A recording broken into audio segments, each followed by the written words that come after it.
Good morning all of you.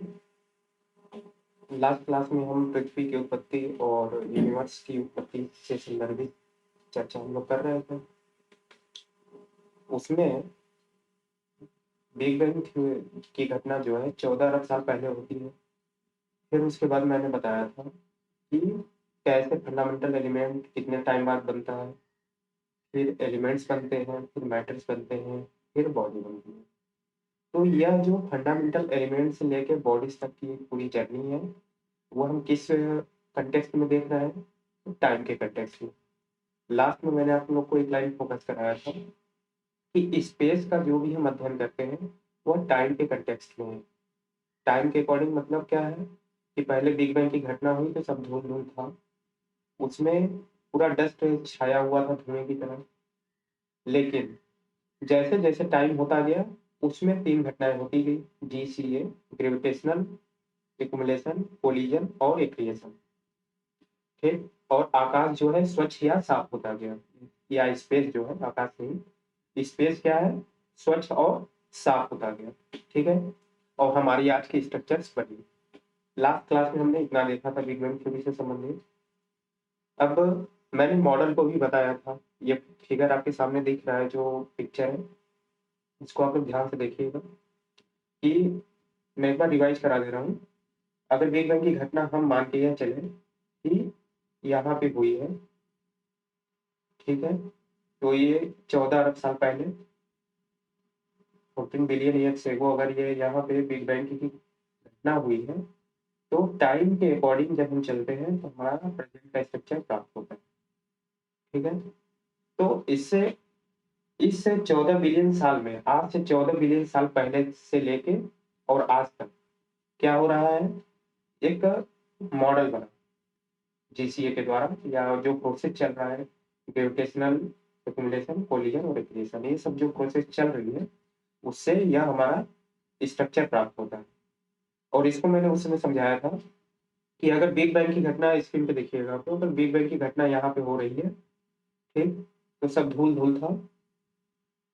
उसके बाद क्या हुआ कि GCA होता रहा और कई सुपर क्लस्टर बने। सुपर क्लस्टर का मतलब आप समझिए कि बहुत बड़े बड़े क्लस्टर बने और उसमें कई छोटे छोटे क्लस्टर शामिल थे। ठीक, अब हमने इसे डिफाइन किया, मान लीजिए। तो अब एक, इसको आप ध्यान से देखिए,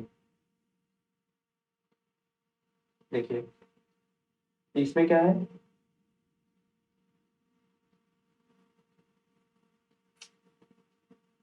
देखिए यह क्या है, सॉरी, सुपर क्लस्टर है पूरा। एक, या एक दो तीन, ये सब सारे क्या है, सुपर क्लस्टर है। ठीक, अब इसको ध्यान से देखिए तो इसमें छोटे छोटे क्लस्टर। तो अब मान लीजिए हमने इसे लिया, ठीक, तो इसमें क्या है, इसे लिया तो इसमें हमें एक आकृति मिल गई है, इसमें हमें छोटे छोटे क्लस्टर मिल गए। सुपर क्लस्टर में क्या हुआ, एक छोटा क्लस्टर हो गया। ठीक, अब उस क्लस्टर को एक पार्ट को लेते हैं, अगर हम लोग, अगर हम यहाँ से एक चीज निकालें, अगर इसमें इस क्लस्टर के एक पार्ट को लें तो हमें इसमें कई गैलेक्सी मिलेंगी। और उन गैलेक्सीज में क्या है, हमें कई सन मिलेंगे। सन का मतलब स्टार मिलेंगे। ठीक है, और उसके सोलर सिस्टम, उसका पूरा एक सिस्टम मिलेगा जिसमें प्लेनेटरी सिस्टम हमारे इन्वॉल्व होंगे। प्लेनेटरी सिस्टम का मतलब यह है कि सन है, सन के चारों तरफ एक, जो प्लेनेट्स है, सन के चारों तरफ जो प्लेनेट्स है उसके ऑर्बिट में वो रिवॉल्व कर रहा है। ठीक, ये रिवॉल्यूशन वगैरह की जो बातें हैं हम इसे आगे की क्लास में समझेंगे। अभी आप इस कंटेक्स्ट में बात करके आगे चलते रहो। ठीक है, अब आते हैं आगे। इसको भी मैंने वही बताया था, ये वही फिगर है, समझाया था मैंने आपको। अब देखिए, अब मॉडल ऑफ यूनिवर्स तो हमने समझा लास्ट क्लास तक। अब उसमें जो स्ट्रक्चर्स बने हैं यूनिवर्स के मॉडल में, जो स्ट्रक्चर्स हैं उनको हम बारी बारी देखेंगे। ठीक, तो उसमें हम पहले देखेंगे यूनिवर्स को, फिर नेबुला, फिर गैलेक्सी, फिर स्टार, फिर प्लैनेट्स, फिर सिम्प्लैनेट्स। ठीक, आते हैं आगे। यूनिवर्स क्या है। देखिए, जब बिग बैंग थ्योरी को पढ़ना हमने स्टार्ट किया था, तो हमने एक चीज एज्यूम किया था कि स्पेस का सेंटर क्या है, पॉइंट ऑफ सिंगुलरिटी है। समझ रहे हैं आप लोग बात को? पॉइंट ऑफ सिंगुलरिटी क्या है, स्पेस का सेंटर है, वहीं पे बिग बैंग की घटना घटित हुई। और बाद में जब जीसीए प्रोसेस हर स्टेज पे चल रहा था, सुपर क्लस्टर क्लस्टर गैलेक्सी बन रहे थे, तो इन सब को मिला के हम क्या बोल रहे थे कि यह यूनिवर्स है। तो यह जो सुपर क्लस्टर क्लस्टर और गैलेक्सीज है, ये सब किसका चक्कर लगा रहा है, तो यह पॉइंट ऑफ सिंगुलरिटी का चक्कर लगा रहा है। ठीक है, अब ये ध्यान दीजिएगा, मैं पॉइंट ऑफ सिंगुलरिटी का चक्कर कौन लगा रहा है, यूनिवर्स। यूनिवर्स के अंदर भी कई गैलेक्सीज हैं, कई छोटे छोटे प्लेनेटरी सिस्टम है। ठीक, तो वह अपने अपने होस्ट स्टार का या अपने चारों तरफ किसी न किसी एक बिंदु के चारों तरफ तो घूम रहे हैं ही, लेकिन सारी चीजें क्या है, पॉइंट ऑफ सिंगुलरिटी के किनारे भी घूम रही है। ठीक है, आप ऐसे, इसको मैं आगे आपको समझाऊंगा, अभी आप इतना जानिए कि जो यूनिवर्स है वह पॉइंट ऑफ सिंगुलरिटी का चक्कर लगा रहा है। यूनिवर्स की जो शेप है, जो उसका एरिया है, वह लगातार बढ़ रहा है। ठीक, लेकिन यहाँ पे एक बात यह ध्यान देने वाली है कि यूनिवर्स का एरिया या वॉल्यूम तो बढ़ रहा है, लेकिन उस यूनिवर्स में जो भी बॉडीज या ऑब्जेक्ट्स विद्यमान है, उनके बीच की डिस्टेंस कांस्टेंट है। अगर हम माने कि यह यूनिवर्स है, यहाँ पे ए नाम का कोई ऑब्जेक्ट है, बी नाम का ऑब्जेक्ट है, अब यह यूनिवर्स एक्सपेंड हो रहा है मान लीजिए। ठीक, देखिएगा ध्यान से, एक्सपेंड हो रहा है। ठीक, लेकिन यह तो एक्सपेंड किया, लेकिन यह जो ए और बी नाम की ऑब्जेक्ट है, इनके बीच की यह जो डिस्टेंस है, वह हमेशा कांस्टेंट रहेगी। ठीक है, अब आप एनसीईआरटी जब पढ़ेंगे तो उसमें आपको एक एग्जांपल मिलता है कि अगर आप एक गुब्बारा जो फूला हुआ ना हो, उस पर पेन से कई जगह निशान लगा दीजिए और फिर उसमें फूंक मारिए, कई पॉइंट लगाइए और फूंक मारिए, तो वह जो पॉइंट आपने गुब्बारे पे लगाया था, वह गुब्बारा फूलने के साथ साथ क्या करेगा, एक्सपेंड करेगा, पॉइंट भी एक्सपेंड करेगा, पॉइंट के बीच की डिस्टेंस भी एक्सपेंड करेगी। लेकिन आपको इस एग्जाम्पल में यह याद रखना है कि हाँ, यूनिवर्स तो बढ़ रहा है गुब्बारा फूलने पे, जैसे गुब्बारा फूला तो यूनिवर्स तो एक्सपेंड कर रहा है। ठीक है, वो तो ठीक है, लेकिन जो पॉइंट की साइज बढ़ रही है वह गड़बड़ है। ठीक है, वह उस एग्जाम्पल में फिट नहीं बैठता है। ठीक, अब यूनिवर्स में आपको इतना ही जानना है। अच्छा, यहाँ पे मैं आपको कुछ चीज बताना चाहता हूँ कि हम जो ये टॉपिक पढ़ रहे हैं, देखिए यह जो टॉपिक है, ये पूरी जो टॉपिक है, यहाँ पे क्वेश्चन कैसे आते हैं हमें ये समझने की जरूरत है। समझने की जरूरत है कि हम मान लीजिए कि दो दो चार चार लाइन इनके बारे में बेसिक तो पढ़ लेंगे, बेसिक हम पढ़ते हैं, लेकिन क्वेश्चन जो मोस्टली आ रहे हैं वह करंट से आ रहे हैं। करंट से आने का मतलब क्या है कि प्रेजेंट में इन सब चीजों को लेके बहुत सारी प्रोजेक्ट्स चल रही है। अब जैसे कि नासा सन पे कोई मिशन भेज दे रहा है। ठीक है, अभी बृहस्पति पे एक जुनो मिशन गया था, उस पे क्वेश्चन आ गया था मेंस में कि उससे पृथ्वी की आंतरिक संरचना के बारे में कैसी जानकारी मिलती है। तो ऐसी जो भी यहाँ से क्वेश्चन बन रहे हैं वो करंट बेस्ड है, और पीटी और उसका दोनों का नेचर अलग है। पीटी और मेंस दोनों में अलग अलग तरीके के क्वेश्चन आ रहे हैं। मेंस में क्या आ रहा है, जो कुछ जानकारी दे रहा है हमारे लिए बाद में इम्पोर्टेंस रखते हैं, जिनसे कोई क्रांति आ सकती है, मतलब किसी पक्ष में ऐसी चीजें आ रही है। ठीक है, और पीटी में कैसे आ रही है कि अगर सन पे कोई मिशन भेजा गया तो वह किसके द्वारा भेजा गया है, वह क्या करेगा जाके, अब क्या करेगा यह मेंस का टॉपिक हो जाएगा। क्या करने पे क्या पता हुआ, ठीक है, यह भी हमें देखना पड़ेगा मेंस के नज़र से। जैसे कि मैं क्वेश्चन बता रहा हूँ कि लास्ट ईयर्स में कुछ एक क्वेश्चन आया था कि बृहस्पति पे जो जूनो मिशन भेजा गया है वह अर्थ के इंटीरियर को जानने में किस प्रकार सहायक है। अब हम अर्थ के इंटीरियर को तो अलग पढ़ेंगे अभी, ठीक है, लेकिन अब जूनो मिशन के बारे में कहाँ पढ़ेंगे, तो वो साइंस टेक के करंट में पढ़ेंगे। वहां से हमें कुछ चीजें पता चलेंगी कि जूनो मिशन में हमें एक दो तीन चीजें कुछ मिली है, ठीक है। अगर नहीं भी पढ़े जूनो मिशन, इतना पता है कि बृहस्पति के लिए है, तो फिर हम क्या करेंगे, अपने इस पहले चैप्टर जो हम बिग बैंग या पृथ्वी की उत्पत्ति को पढ़ रहे हैं उसकी जानकारियां कुछ है बेसिक हमारे पास, ठीक है। इस बेसिक बेसिक जानकारी है कुछ हमें इस चैप्टर की जो हम पढ़ रहे हैं। फिर पृथ्वी की आंतरिक संरचना को हम पढ़ेंगे, वहां पे कुछ बेसिक जानकारी रहेगी, दोनों को लेके हम आंसर को लिख देंगे। जब आंसर की प्रैक्टिस की जाएगी तो इस पर अच्छे से बात की जाएगी, ठीक है। यहाँ पे अपने क्वेश्चन के नेचर को समझिए कि आपको करंट अकाउंट करना है। इस चैप्टर में यह जो चीजें हम पढ़ रहे हैं इसके लिए आपको साइंस टेक में जो भी चीजें चल रही होंगी यहाँ पे अकाउंट करना है, ठीक है। अब आगे चलते हैं। यूनिवर्स के बारे में हमने पढ़ लिया है, अब है नेबुला। नेबुला के बारे में लास्ट क्लास में बहुत बातें हुई, उससे अलग कुछ भी नहीं है, लेकिन यहाँ पे आपको थोड़ा समझने की जरूरत है। यह आप देखिएगा कि आप ये मानिए कि यह एक नेबुला है। इस नेबुला में क्या है, डस्ट है और क्या है, गैस, ठीक। और गैस में मोस्टली क्या है, तो हाइड्रोजन गैस है, ठीक। पहले आप ये जानिए कि नेबुला होता क्या है। तो नेबुला डस्ट और गैसेस का मिक्सचर है। अब इसमें ऐसे आप मान लीजिए कि ये नेबुला है, तो इसमें कहीं डस्ट है, कहीं हाइड्रोजन के पैचेज है, डस्ट है, हाइड्रोजन के पैचेज है। तो मान लीजिए कि यहाँ पे हाइड्रोजन के पैचेज हुए हैं, ठीक? तो यहाँ पे हाइड्रोजन और हाइड्रोजन मिलके हीलियम में कन्वर्ट होंगे,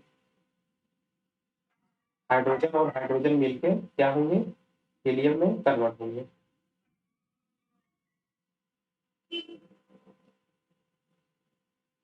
ठीक। तो इसी में क्या हो गया, यह तारे का रूप लेने लगेगा। यह जो हाइड्रोजन और हाइड्रोजन मिल रहे हैं यह तारे का रूप लेने लगेगा। इसीलिए हम नेबुला को लेबर रूम ऑफ स्टार्स बोलते हैं, ठीक है। अब अगर यह बहुत बड़ी मात्रा में होने लगे, उस नेबुला में कहीं ज्यादा से ज्यादा यह हाइड्रोजन और हाइड्रोजन बनने लगे, ठीक है, कई बनने लगे, कई स्टार्स हो जाएंगे। और उन स्टार्स और डस्ट के समूह को हम क्या बोल देंगे कि वह गैलेक्सी है। तो इसीलिए नेबुला को लेबर रूम ऑफ स्टार्स भी बोलते हैं, और हम क्या बोलते हैं, लेबर रूम ऑफ स्टार्स भी बोलते हैं, और पेरेंट्स ऑफ सोलर सिस्टम भी बोलते हैं। क्या है कि उसके अंदर कई तारे और डस्ट पार्टिकल वगैरह हो रहे हैं, तो उसको हम लेबर रूम ऑफ स्टार और पेरेंट्स ऑफ सोलर सिस्टम भी कहते हैं।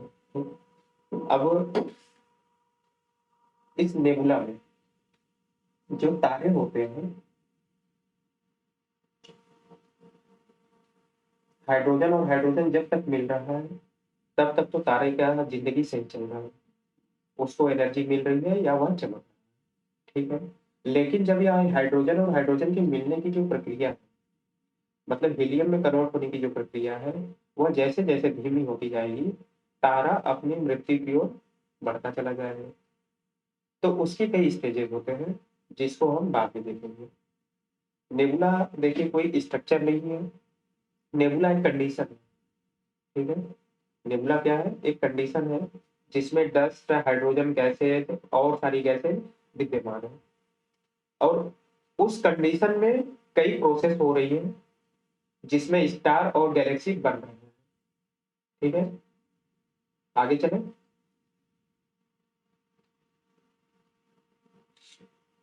अब गैलेक्सी क्या है, तो गैलेक्सी भी वही चीज है। जैसे नेबुला में हमने पढ़ा कि डस्ट और हाइड्रोजन गैसेस का मिश्रण है या गैसेस का मिश्रण है, तो गैलेक्सी भी डस्ट और स्टार्स का मिश्रण है। यहाँ पे आपको ये ध्यान देने की जरूरत है।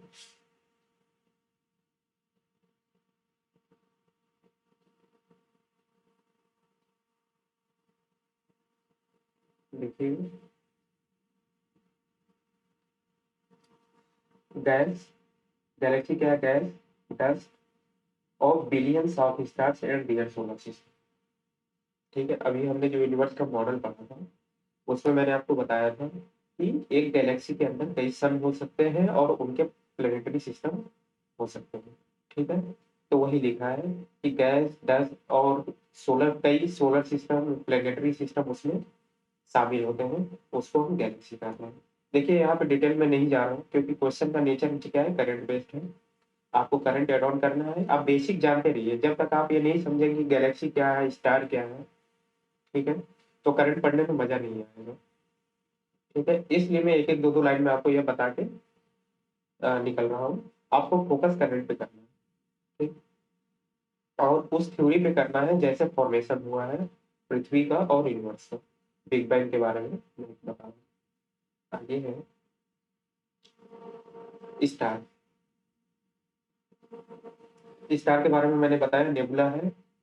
नेबुला में हाइड्रोजन और हाइड्रोजन मिलकर हीलियम में कन्वर्ट हो रहे हैं, तो स्टार का फॉर्मेशन हो रहा है। अब यह स्टार बनने की प्रक्रिया कब शुरू हुई, तो आज से 5 से 6 बिलियन साल पहले क्या हुआ था, स्टार बनने का प्रोसेस शुरू हुआ। आज से 5 से 6 बिलियन साल पहले स्टार बनने का प्रोसेस शुरू हुआ था। और सन भी क्या है, एक स्टार का एग्जाम्पल। ठीक है, अब जैसे कि मैंने आपको बताया कि जब हाइड्रोजन और हाइड्रोजन मिलते हैं और हीलियम में कन्वर्ट होते हैं, तो इसे एक चमक उत्पन्न होती है, तारे। ठीक, और वही तारे की के लिए ऊर्जा का स्रोत है। जब यह प्रक्रिया धीमी होने लगेगी हाइड्रोजन और हाइड्रोजन के मिलने की, तो तारा अपने मृत्यु की ओर, मतलब बुढ़ापे की ओर जाने लगेगा। ठीक है, तो उसकी एक जिंदगी की साइकिल, जैसे कि हमारे जिंदगी की एक अवस्था होती है कि हम पहले बचपन जीते हैं, फिर हम यंग होते हैं, फिर बुढ़ापे में जाते हैं, तो हमारी स्टेजेज है। तो ऐसे हर स्टार की भी स्टेजेज होती है, और उसमें सब खेल किसका होता है, हाइड्रोजन और हाइड्रोजन के फ्यूजन। ठीक है, जब यह प्रक्रिया हाइड्रोजन और हाइड्रोजन जितनी तेजी से फ्यूज होंगे, उतना ही स्टार की जिंदगी अच्छी रहेगी, वह उतना ही यंग रहेगा। और जैसे जैसे यह प्रक्रिया कम होती जाएगी इनके फ्यूजन होने की, हाइड्रोजन और हाइड्रोजन के, उनकी जो जिंदगी है मृत्यु की तरफ जाती रहेगी। ठीक है, तो इनके एनर्जी के क्रम में या फिर इस फ्यूजन को ध्यान में रख के, ऐसे मान लीजिए कि बचपन से लेके बुढ़ापे तक को ऐसे इन नामों से दर्शाया जाता है। एक नेबुला है, उसमें स्टार का फॉर्मेशन हुआ। ठीक है, यह मैंने आपको बता दिया कि नेबुला है और उसमें क्या हो रहा है, स्टार का फॉर्मेशन हो रहा है। अगर उसमें यह प्रक्रिया हाइड्रोजन और हाइड्रोजन के फ्यूजन होने की प्रक्रिया कम होने लगे तो उसे हम रेड जैंट बोलेंगे, या और कम होगा तो उसे रेड ड्वार्फ स्टार बोल देंगे, और कम यह प्रक्रिया होगा तो उसे व्हाइट डॉर्फ स्टार बोल देंगे, और कम होगा तो नोवा बोलेंगे। यहाँ पे लिखा नहीं है, आप नोट कर सकते हैं। व्हाइट डॉर्फ से और कम होने लगे तो उसे हम नोवा बोल देंगे, फिर सुपर नोवा, फिर न्यूट्रॉन स्टार, फिर ब्लैक होल। ठीक है,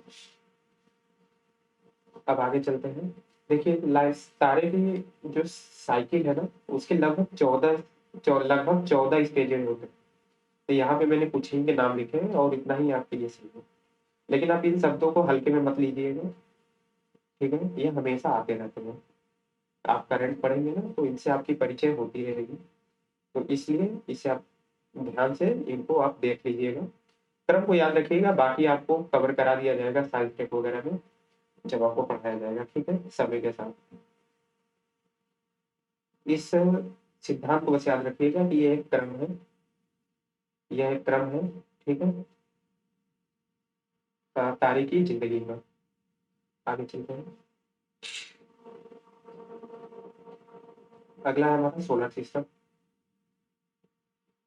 अब अब सोलर सिस्टम में आपको क्या देखना है, सोलर सिस्टम में ऐसे समझिए कि सोलर से आपके दिमाग में क्या है, सन आ रहा है, सोलर से आपके दिमाग में सन आ रहा है, तो सन क्या हो गया, सेंटर में हो गया। अब इसके किनारे किनारे क्या हो गया, जैसे मरकरी है, फिर वीनस है, फिर अर्थ है, जिसका क्या करने लगे, चक्कर लगा लेंगे, तो यह क्या बन रहा है, एक सिस्टम बन रहा है। ठीक है, तो अगर इसे हम वैसे बात करें, अगर सन को हटा के बात करें, तो एक सिस्टम बन रहा है जिसमें सेंटर में एक तारा है जिसको हमने नाम दिया सन, और उसके किनारे उसके जो डिफरेंट प्लैनेट्स हैं वो उसका चक्कर लगा रहे हैं और एक सिस्टम का निर्माण कर रहे हैं, तो इससे हम क्या बोल दिए, सोलर सिस्टम। आप लोग समझ रहे हैं इस बात को। अब प्लेनेटरी, अब देखिए एक सोलर सिस्टम क्या है, बहुत सारे प्लेनेटरी सिस्टम का यह क्या है, एक सिस्टम है। अब जैसे कि ये मानिए कि सन, अर्थ जो है, सन का चक्कर तो लगा रही है, लेकिन अर्थ का भी चक्कर कौन लगा रहा है, मून लगा रहा है। और यह जो पूरा है, यह जो पूरा है, अर्थ प्लस मून, अर्थ प्लस मून, यह पूरा किसका चक्कर लगा रहा है, सन का लगा रहा है। ठीक है, सन का चक्कर अर्थ लगा रही है, अर्थ का चक्कर मून लगा रही है, और अर्थ प्लस मून दोनों किसका चक्कर लगा रहे हैं, सन का लगा रहे हैं। ठीक है, तो सन का तो एक अलग सिस्टम है जिसमें मरकरी है, वीनस है, अर्थ है, जुपिटर है, सेचुरन है, सारी चीजें हैं जो सन का चक्कर लगा रही है। ठीक, लेकिन अर्थ का अपना एक सिस्टम है जिसमें मून उसका चक्कर लगा रहा है, जुपिटर का अपना एक सिस्टम है जिसमें उसके सैटेलाइट्स उसका चक्कर लगा रहे हैं। ठीक है, तो इन सबको मिला के अर्थ, इन सबको मिला के जितना प्लेनेटरी सिस्टम है उनको क्या बोल रहा है, सोलर सिस्टम। और हमारे प्लेनेटरी सिस्टम का नाम क्या है, सोलर सिस्टम। ठीक है, इसी बात पे रखा गया है। और मैंने जैसे कि मॉडल जब आपको बताया था यूनिवर्स का, तो उसमें मैंने बताया कि एक गैलेक्सी जो है उसके अंदर बिलियन सोलर सिस्टम हो सकते हैं। ठीक है, एक जो गैलेक्सी है उसके अंदर बिलियन सोलर सिस्टम हो सकते हैं, इसको आप यहाँ पे देख सकते हैं, यहाँ पे बताया था मैं। देखिए, billions of stars and their solar system, कि बिलियन, एक गैलेक्सी में बिलियंस ऑफ स्टार्स हैं और उनके सोलर सिस्टम। ठीक है, और सन भी एक स्टार है, ये बात को आप लोग ध्यान रखिएगा। अब आते हैं प्लैनेट्स। प्लैनेट्स क्या है, तारा बनने की प्रक्रिया कब शुरू हुई थी, 5 से 6 बिलियन साल पहले, अभी मैंने आपको बताया। और प्लेनेट बनने की प्रक्रिया कब शुरू हुई, या कब बने प्लेनेट्स, सॉरी, प्लेनेट्स कब बने, तो यह हुआ 4.56 बिलियन साल पहले। प्लेनेट्स बने 4.56 बिलियन ईयर पहले। अब प्लेनेट हम कहेंगे किसे, ठीक है, जैसे हम स्टार को बोल रहे हैं कि हाइड्रोजन गैसों का क्लस्टर है, हाइड्रोजन और हाइड्रोजन उसमें लिया कर रहे हैं, हमने स्टार बोल दिया। गैलेक्सी किसे बोला, कि उसमें कई स्टार्स हैं, डस्ट है, उस हमने गैलेक्सी बोल दिया। ठीक है, तो प्लैनेट्स किसे बोलेंगे, तो प्लैनेट के लिए एक इंटरनेशनल संस्था है, IAU, इंटरनेशनल एस्ट्रोनॉमिकल यूनिट। इसमें मैंने लिखा नहीं है, आप नोट कर सकते हैं। तो इसने कुछ डिफिनेशन दी है प्लैनेट को, और वो डिफिनेशन क्या है, तो पहला है कि उसका एक साइज होना चाहिए और वह स्फेरिकल शेप में होना चाहिए। प्लैनेट जो है लगभग स्फेरिकल शेप में होना चाहिए। ठीक, अब इसके लिए आवश्यक क्या है कि एक ग्रेविटी हो। ठीक है, एक इसके पास इतनी ग्रेविटी हो कि स्फेरिकल शेप को धारण कर सके। अब इसके पीछे की जो साइंस है उसे आप छोड़ दीजिए। ठीक है, बस ये है कि इतनी ग्रेविटी होनी चाहिए तो स्फेरिकल शेप को धारण कर सके, और इतनी ग्रेविटी हो कि वह दो ऑब्जेक्ट्स के बीच एक डिस्टेंस को मेंटेन किए रहे, दो ऑब्जेक्ट्स के बीच को कि एक डिस्टेंस को मेंटेन किए रहे। ठीक है, अब इसके लिए भी मैंने आपको ग्रेविटी का कॉन्सेप्ट पहले क्लास में बताया था कि कोई बड़ा ऑब्जेक्ट है तो छोटे ऑब्जेक्ट को अपनी ओर मतलब दोनों के बीच अट्रैक्शन फोर्स कम कम दो ऑब्जेक्ट है तो दोनों के बीच अट्रैक्शन फोर्स लगता है, ठीक है, दोनों एक दूसरे की ओर आने के लिए प्रेरित होते हैं, और उसमें जिसका मास ज्यादा रहेगा, जो बड़ा रहेगा, यह संभावना होती है कि छोटे वाले को अपने अंदर ले लेगा जिसका घनत्व या मास जो है ज्यादा हो, ठीक है। अगर दोनों की अपनी एक ताकत है तो वह एक दूसरे को रिपेल भी करेंगे, तो एक डिस्टेंस मेंटेन होने के लिए एक ग्रेविटी की भी आवश्यकता पड़ती है, और वो क्या होने चाहिए, एक सन का चक्कर लगाना चाहिए, अगर सन है तो उसका वह ऑर्बिट में चक्कर लगाए। तो तीन चीजें मैंने बताई, स्फेरिकल शेप हो, इतनी ग्रेविटी हो कि स्फेरिकल शेप धारण कर सके, ठीक है, इतनी ग्रेविटी हो कि वे दो ऑब्जेक्ट से एकदम क्लियर दूरी पे रहे, एक दूसरे के अंदर वो मर्ज न करे, कोलाइड न करे, और उनका एक ऑर्बिट होना चाहिए जिस एक सन के चारों ओर ऑर्बिट हो जिसका वो चक्कर लगता है, ठीक है, उसे हम बोलेंगे प्लेनेट। अब यह ध्यान देने वाली बात है कि पहले हमारे यहाँ 9 ग्रह माने जाते थे, ठीक है, 9 प्लेनेट्स माने गए जिसमें प्लूटो को बाहर कर दिया गया। अब प्लूटो को बाहर किया गया तो वह इसलिए बाहर किया गया कि वह जो है प्लूटो जो है वह किसी और ग्रह की ऑर्बिट को क्रॉस कर रहा था, किसी और ग्रह के ऑर्बिट को क्रॉस कर रहा था, ठीक है, तो यह भी नहीं होनी चाहिए, उसका एक अपना इंडिपेंडेंट ऑर्बिट होना चाहिए, वह किसी और ग्रह के ऑर्बिट को क्रॉस न करे, इसे आप यहाँ पे मेंशन कर सकते हैं, ठीक है, प्लूटो को इसीलिए निकाला गया था। Next, type of planet in our solar system.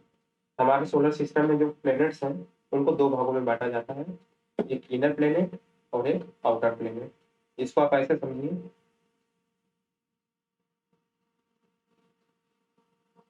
कि ये हमारा सन है,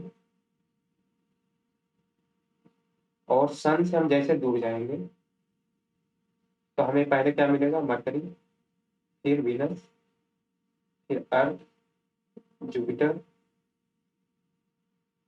फिर सेचुरन, ठीक है, फिर उसके बाद नेपच्यून, यूरेनस में मिलेंगे, ठीक। तो ये शुरू के जो 4 ग्रह हैं, मरकरी, वीनस, अर्थ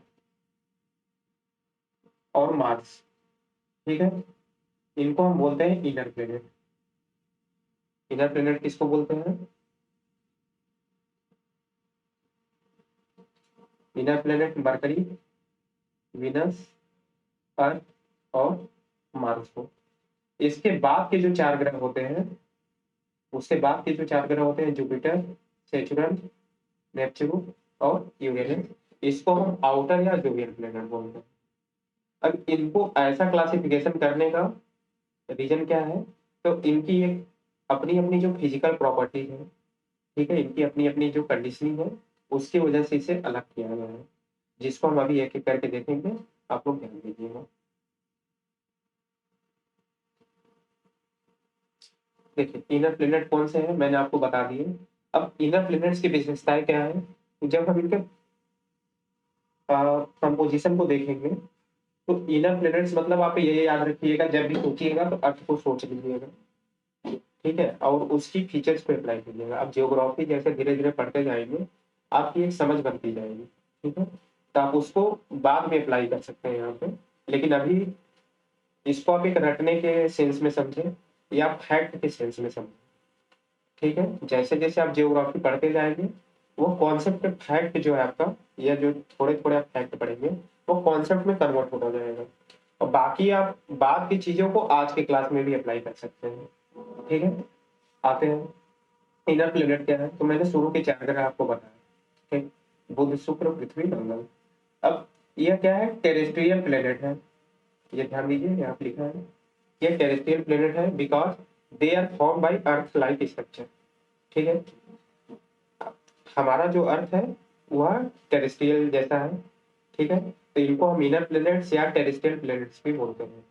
टेरेस्ट्रियल प्लेनेट क्यों बोलते हैं, क्योंकि इनका जो चट्टान है वह पृथ्वी की तरह रॉकी है, मेटल से भरा हुआ है, ठीक है, लेकिन जो जोवियन प्लेनेट्स हैं उनको हम क्या बोलते हैं, जो जोवियन प्लेनेट्स हैं वह हाइड्रोजन और हीलियम से बने हुए हैं, ठीक है।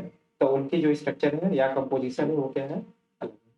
अगला है जो इनर प्लैनेट्स है वह पैरेंट सन के नजदीक है। पैरेंट सन मतलब, अब जैसे कि मैंने आपको बताया था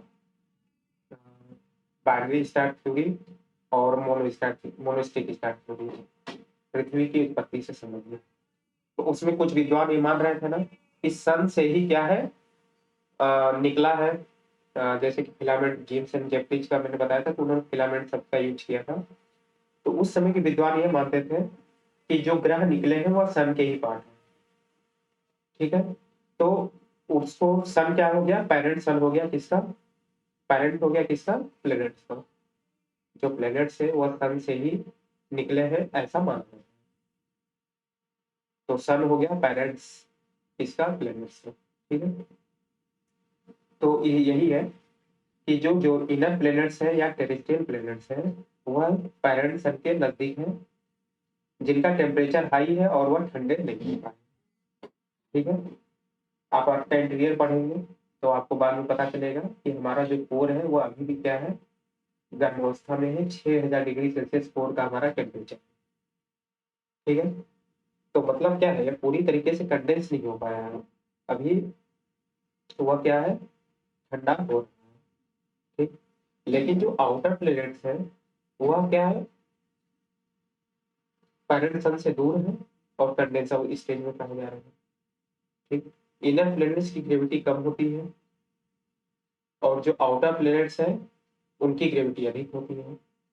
हमारी जो इनर प्लेनेट्स हैं वह स्ट्रांग सोलर फ्लेयर के कारण क्या हुई, वहां पे एटमॉस्फेयर नहीं टिक पाई। अर्थ को आप वो मानिएगा, अपवाद स्वरूप जैसे कि बुध है, विनस है, तो वहां पे क्या है, एटमॉस्फेयर बहुत पतली है लेयर, वहां पे थिन लेयर है। आप ये ध्यान दीजिएगा, हमारे यहाँ जो इनर प्लैनेट्स हैं हमारे सोलर सिस्टम में, उसकी जो एटमॉस्फेयर है पतली लेयर की है। लेकिन जब आप जोवियन पे जाएंगे तो उसमें एटमॉस्फेयर की जो ऊंचाई मिलेगी वह आपको मोटी मिलेगी। ठीक है। इसका रीजन क्या है, सोलर फ्लेयर्स, सौर आंधियां जो है इनर प्लैनेट्स के नजदीक है तो यहाँ पे तेजी से वर्क कर रही है और गैसेज को उड़ा के ले जा रही है, इसलिए हमारे यहाँ क्या हो गई, पतली लेयर हो गई। लेकिन आउटर प्लैनेट्स पे क्या है, सौर आंधियों का प्रभाव कम है, तो इसलिए वहां पे एटमॉस्फेयर का हमें मोटा लेयर दिखाई देता है। ठीक। इनर प्लैनेट स्लो रोटेशन करते हैं। स्लो रोटेशन का क्या है, उनका मास भी कम है, सन के नजदीक है। ठीक है। तो स्लो रोटेशन करते हैं। लेकिन जो आउटर प्लेनेट है वह सन से दूर है, उनकी ऑर्बिट बढ़ जाती है और प्लस क्या है, वो भारी है। तो क्या है, भारी है, उनकी डेंसिटी अधिक है, तो वह उस किनारे तेजी से रोटेट करती है। अब देखिए रोटेट का मैंने आपको कारण शुरू में भी बताया है पहले क्लास में। रोटेशन क्यों होता है, अरे सॉरी, हाँ, रोटेशन क्यों होता है, तो एक मैंने बताया था एंगुलर मोमेंटम के कंजर्वेशन के लिए और दूसरा गुरुत्वाकर्षण को संतुलित करने के लिए। ठीक है। Revolution complete in few minutes, few times sorry. हमारी जो हमारी अर्थ है, सूर्य का चक्कर कितने दिनों में पूरा करती है, 365 में। लेकिन एक आप आउटर प्लैनेट्स को देखेंगे तो वह सूर्य का चक्कर क्या है, सालों में, जैसे कि 7 साल, 65 साल, ऐसे आप अलग अलग देखेंगे तो सबकी रिवॉल्यूशन पीरियड क्या है, अलग अलग है और बहुत गुना ज्यादा है इनर प्लैनेट्स से। इनर प्लैनेट्स के कुछ ही मून मिलते हैं, जैसे बुध का कोई मून नहीं है, मरकरी का कोई मून नहीं है। ठीक है। और आउटर प्लैनेट्स का क्या है, आप जाएंगे तो शनि के इस समय सबसे ज्यादा मून हो गए हैं। ठीक है। और उनकी 50 से भी अधिक, 60, 70, 80 ऐसे सबके मून है आउटर प्लैनेट्स के। अभी इन नंबर को मैं यहाँ नहीं बता पाऊंगा, मेरे दिमाग में नहीं आ रहा है, लेकिन आप इसे देख सकते हैं बाद में। ठीक है, पीसीएस की वजह से। लेकिन आपको यह ध्यान देना है कि सबसे ज्यादा मून प्रेजेंट में किसका है, तो सेचुरन का है। ठीक है, शनि का। पहले बृहस्पति था, जुपिटर में के पास सबसे ज्यादा मून थे, लेकिन अब वो डाटा बदल चुका है, कुछ नए सैटेलाइट्स खोजे गए हैं। ठीक है। अब आगे चलते हैं। प्लेनेट एंड सोलर, आपको इनर प्लेनेट्स और आउटर प्लेनेट समझ में आया। इनर प्लेनेट और आउटर प्लेनेट हो चुका है, अब हम आते हैं इस प्लैनेट्स पे। देखिए एस्टेरॉयड को आप एक लाइन में ऐसे समझिए कि यह प्लैनेट्स ही है, ठीक है, नो प्लैनेट्स जैसे हैं। एस्टेरॉयड क्या है, वो प्लैनेट्स जैसे हैं। अब अंतर क्या है प्लैनेट से, इनको अलग नाम क्यों दिया गया, तो यह उनसे छोटे होते हैं, ठीक है, यह भी सन का ही चक्कर लगा रहे हैं। देखिए asteroid are small rocky objects that orbit the sun but they are much smaller than planets, ठीक है, यह प्लैनेट से बहुत छोटे होते हैं। अब एक लाइन आपको याद रखनी है कि मैक्सिमम एस्टेरॉयड जो है एक बेल्ट में मिलते हैं, जिसको हम एस्टेरॉयड बेल्ट बोलते हैं। और यह बेल्ट जो है मार्स मार्स और जुपिटर के बीच में, ये देखिए जो बेल्ट है,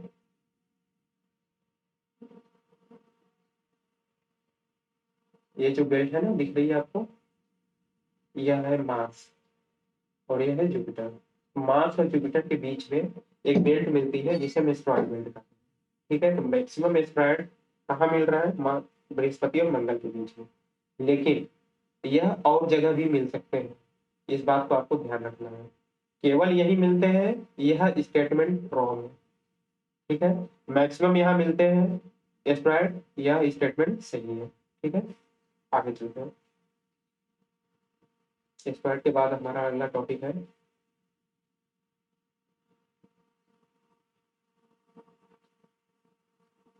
मून। अब देखिए मून कैसे बने, हमने गैलेक्सी पढ़ा, स्टार पढ़ा, ठीक है, प्लैनेट्स पढ़ा, मून कैसे बना। मून के बारे में कहा जाता है, जैसे हमने बिग बैंग थ्योरी कहा कि पृथ्वी की उत्पत्ति से संबंधित सिद्धांत है या यूनिवर्स की उत्पत्ति से संबंधित सिद्धांत है, तब मून के उत्पत्ति से संबंधित एक सिद्धांत दिया जाता है जिसका नाम है बिग स्प्लैट या giant impact hypothesis. Big splat theory या जायंट इम्पैक्ट हाइपोथेसिस।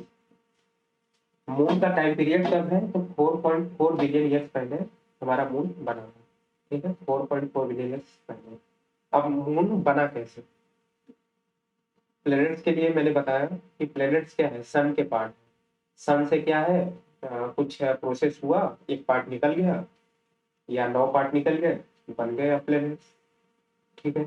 लेकिन मून के लिए कहा जाता है कि एक बड़ा, अब मान लीजिए अर्थ है,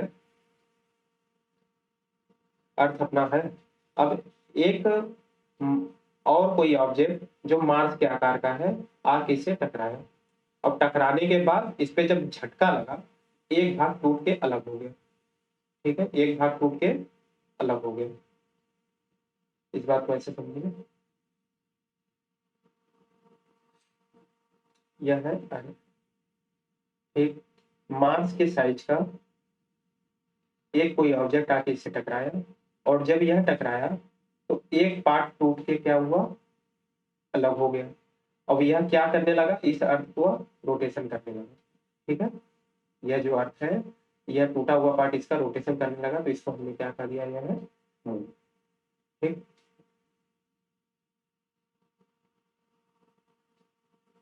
अब आते हैं, अब इस फिगर को आप कैसे सब, उसी यही फिगर बताया गया है कि यहाँ पे देखिए मार्स के साइज का कोई पिंड टकराया, टकराने के बाद थंड उत्पन्न हुआ और यह अलग हो गया, अलग होने के बाद चक्कर लगाने लगा, ठीक है। अच्छा, यहाँ पे जो टकराया था, यह जो टकराया है यहाँ पे,